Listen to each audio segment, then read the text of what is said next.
Welcome to USA Global TV and Radio, where our mission is to provide education, entertainment, hope, and inspiration. USA Global TV and Radio connects you with experts and audiences all around the world every single day to help you succeed in business and to live a richer life. Visit us at usaglobaltv.com to learn about career and life-changing training and mentoring programs like the Listening Mentor. Subscribe to our newsletter to stay informed about our special programs and offers. Discover how you can become a guest on one of our shows or a host or producer of a USA Global TV and Radio show of your very own. That's USA Global TV and Radio, where the doctor is always in.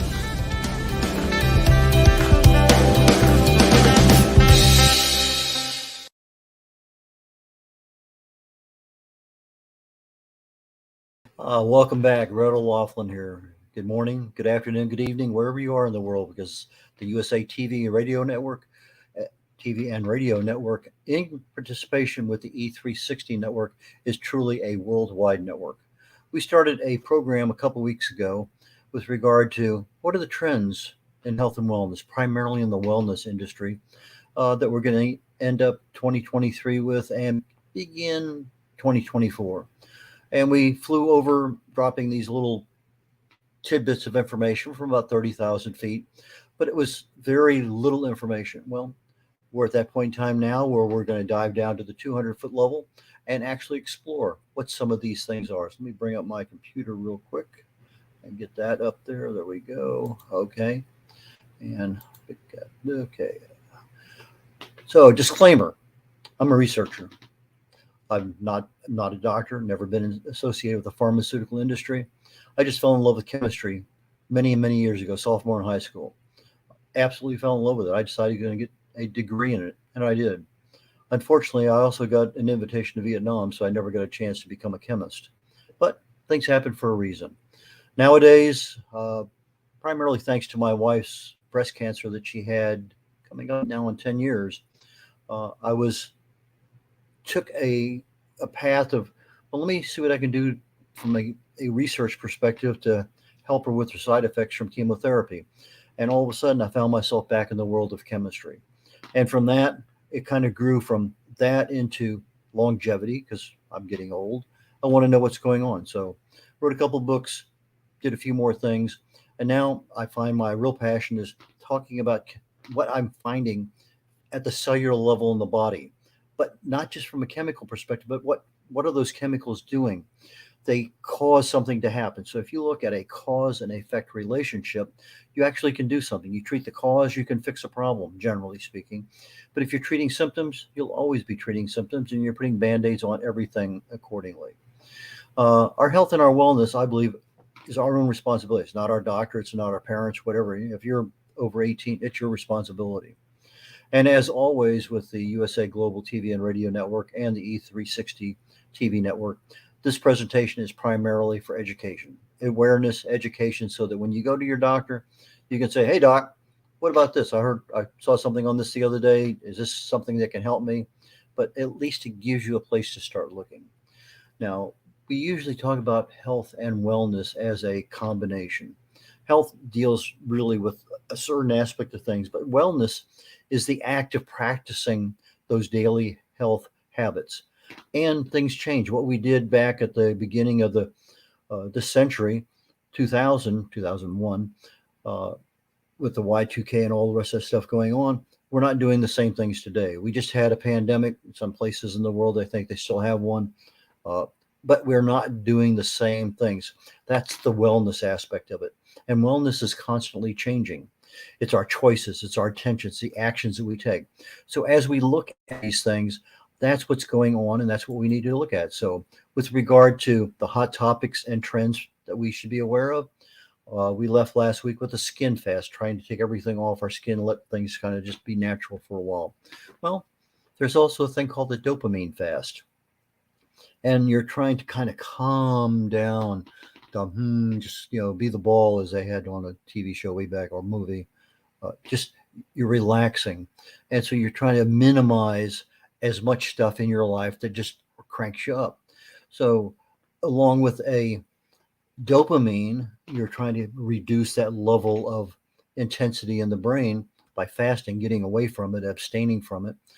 Part of that can be a digital defast. Okay, say I take my phone today and I'm saying, nope, I'm just going to take 5 hours off, 10 hours off. I'm not going to use it tonight. I'm not going to use it over the weekend.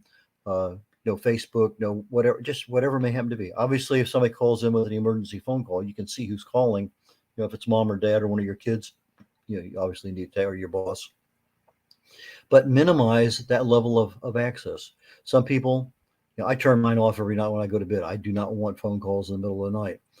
There's another phone that we have in the room that we can be reached at, but I just kind of like to slow those things down.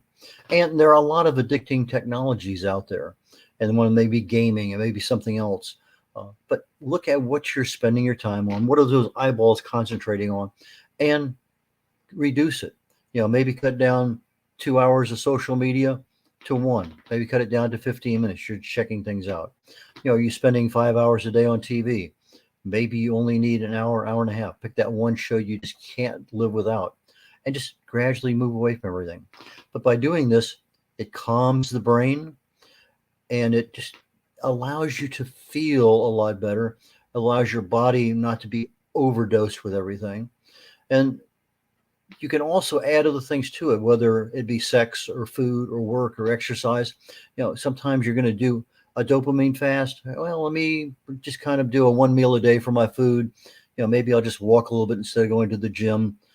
There are things you can do where you combine things together. So it's just not just only social media you're avoiding. Maybe it's a little bit of something else too. The dopamine fast allows you to really and truly reduce your levels of sugar. That's one of those things that pop up in the brain. But when we have low levels of protein, it also affects our dopamine production. So we might be thinking, okay, well, I'm going to go on a fast, avoid these things over here that have sugar. Well, I also probably need to crank up my protein just a little bit so that I'm getting that right level of balance. If I have sleep deprivation, if I'm obese, if I have an issue with drugs, if I'm taking in more saturated fats, if I'm not managing my stress, there's a lot of things out there that's affecting our brain. And if I can take and reduce my dopamine a little bit, I can really and truly feel better, look better, and produce and perform better. If you're continually under stress, you're burned out on what's going on with your relationship, your job, other situations in life, well, maybe a dopamine fast is something that we really should consider. Medical robots. We know they exist right now. I know that you have people maybe in Boston operating on somebody in San Francisco. Uh, they're used primarily to assist surgical techniques. Some of the more common ones are bariatric, knee, hip, and ortho replacements.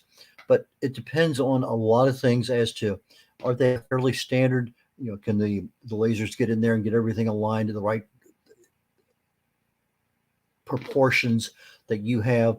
And it really truly standardizes everything. There is some risks associated with where in the body are they operating. It can add to the infection level a little bit. There have been some reported cases of nerve damage, but this technology, like anything, it's been around for a while, but like everything else, it's continually evolving. It's becoming more automated. If you take a look at the car industry, 40 years ago, everything was almost manual. You look at it nowadays, it's almost all robots. So things change. And as we're looking at our jobs, a lot of automatic, what we call AI, artificial intelligence, is coming in there using robots in order to replace things. But with automation, you have production increases, you have accuracy improvements, but you also have a job issue that may or may not go away, particularly go away in the area that you're in, but it may pick up new jobs in the support of those automation advances. What's the reality? Robots today are really assisting the surgeons. It's about 2% overall. It's excellent in any kind of rehab facility. You find a lot of robots being used. Particularly, you have somebody with, let's say you're a nurse and you're trying to help somebody up from a bed. If you had a robot that could come over and actually assist you getting that person out of bed, getting them out of a chair, getting them standing up, helping them along. So that is a major, major area where a robot is probably preferred because it's going to minimize the damage to your body if you happen to be working there. If you're in an area with hazardous materials, chemicals, that may be an area where instead of you having to dress up in like going on the moon, the robot might be a safer, more advantageous thing to have. So there really and truly are some things today that the robots can help us with. Mental health. This topic seems to go up and down, up and down, up and down if you look at the trends of it over time. I think the last pandemic that we had really and truly restricted the in-person visits to the doctors. And as a result, you have maybe this person can go in there for that cancer treatment or this diagnostic treatment or something else. Now you start getting a little bit of depressed anxiety. Our mental health issues rise up. We're not having somebody able to sit there and look at our body reactions to what's going on. We try to take care of that with a virtual doctor where they're looking on a camera so they can kind of see what's going on. But it's not really the same thing as looking at you eyeball to eyeball. And so you're finding that many people that are needing help are not necessarily getting the help they're needing. I think that's starting to change now. More and more doctors that I go around, I'm finding no more need for a mask, no more need for a lot of other things. I can generally get in pretty quickly. The whole approach seems to be changing. There will be some people who, for personal reasons, wear their mask, but the nurses, the doctors, and everything else, most of the places I've been, that's no longer in vogue.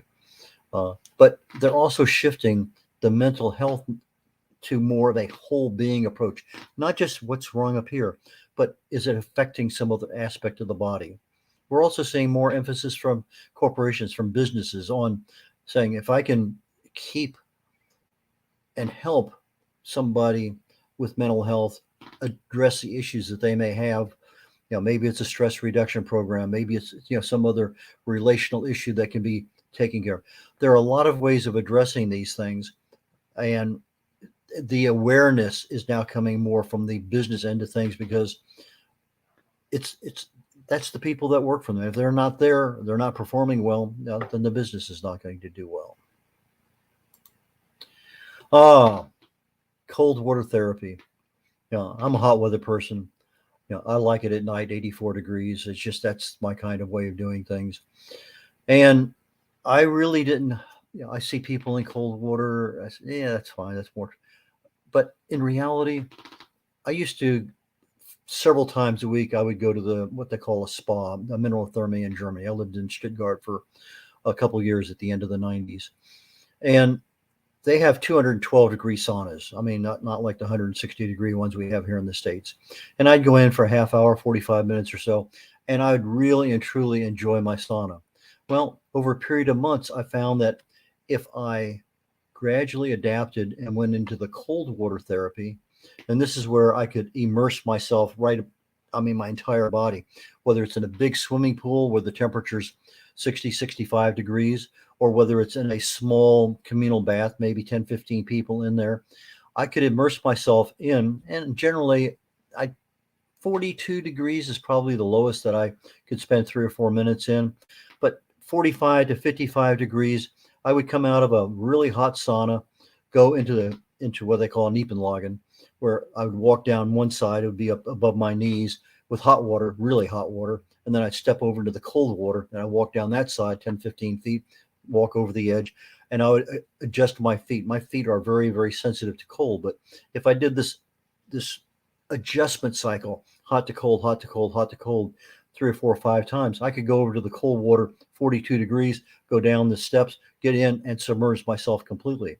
My biggest problem is getting my toes in the water. But the cold water therapy really and truly worked. Today, what we're looking at in the United States, yes, you can have a total immersion in cold water. And it doesn't have to be 42 degrees. It can be certainly much higher than that.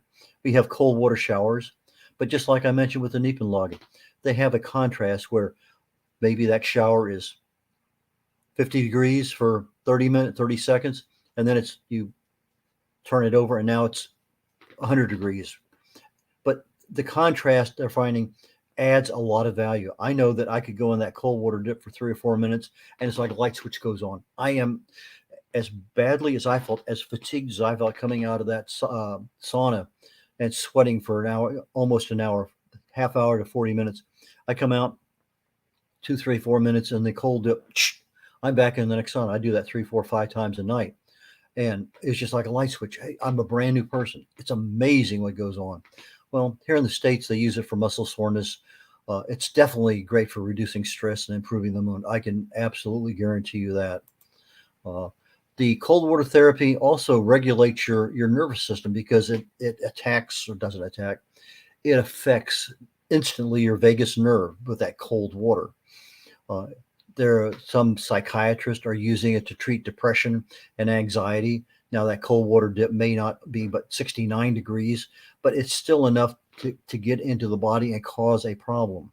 Now, if you notice, if you're cold and you reach out there and you grab a hold of your shoulders and your chest, because that's the areas where you're cold, well, that's also the areas where you have brown fat. And that brown fat is deep inside, but metabolically, if you can burn that brown fat, you're really doing well. I mean, the fat we see on the outside, the stuff that we can pinch and squeeze, that's the white fat, and we want to get rid of that too. But that brown fat is something that really helps crank up our metabolic system to help burn that white fat. And as a result, we can lose not only fat, but we can lose some weight. Mushrooms.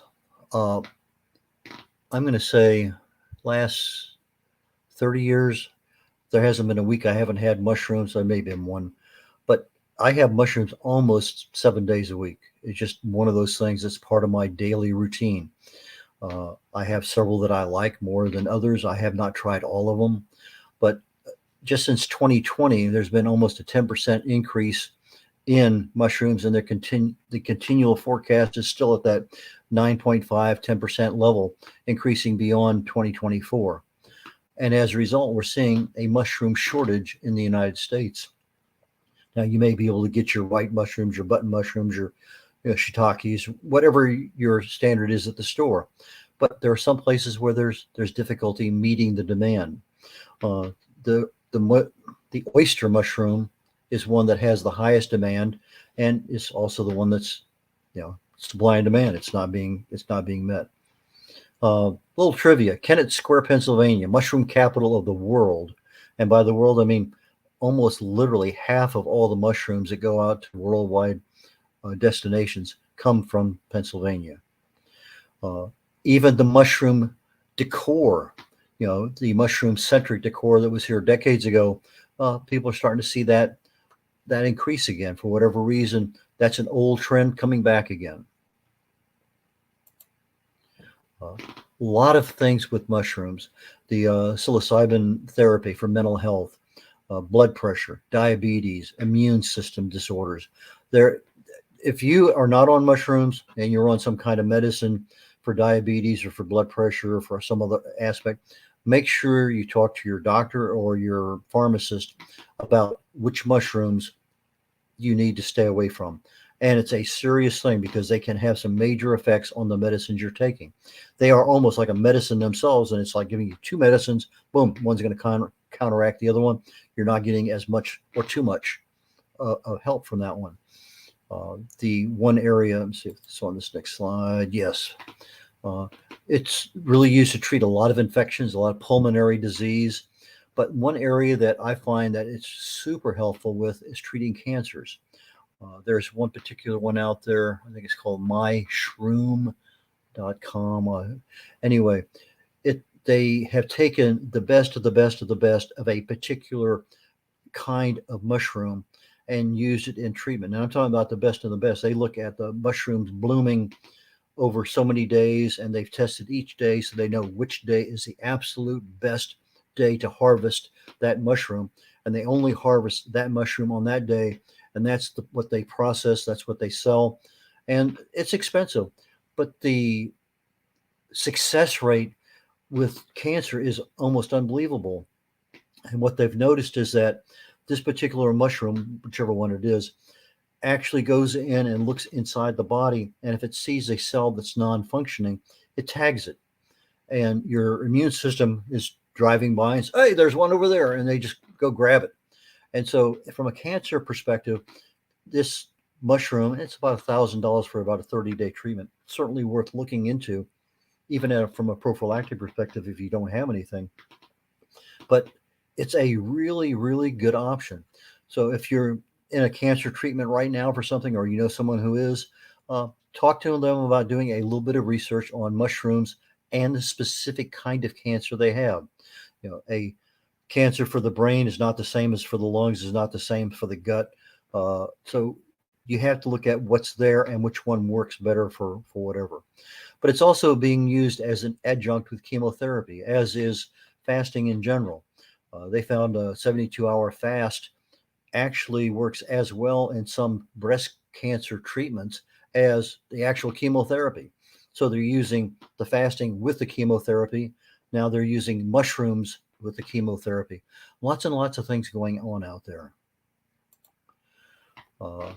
They use it for treating cholesterol, liver and kidney disease, anything with the lungs. It seems to be a very, very good thing to have on hand. Asthma, flu, for example.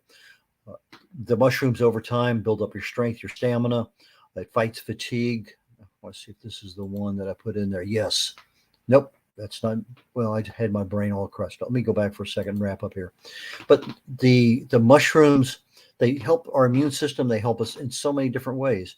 And you have to look at which way to prepare it. So just taking a mushroom and just sticking it in your mouth and chewing on it, it's almost indigestible. It has to be treated by sauteing or some other method to help get the actual benefit, the nutrients out of it. Some mushrooms are what they call adaptogens. If you need something increased in your body, they'll increase it. If you need something lowered in your body, they lower it. I can't say enough for mushrooms. It's one of those things I do not live a day without a mushroom of some sort. So that's just my personal perspective on life. Micro workouts. What in the world is that? This is a place for you to sweat on the days you can't go to the gym. Now, an Australian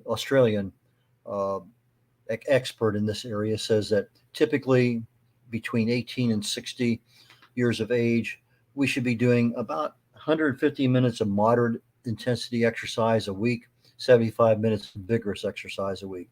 Unless you're a gym rat or unless you're really addicted to exercise, that's pretty almost not going to happen. But micro workouts can happen during the commercial on TV. They can happen when you're walking from one place to another.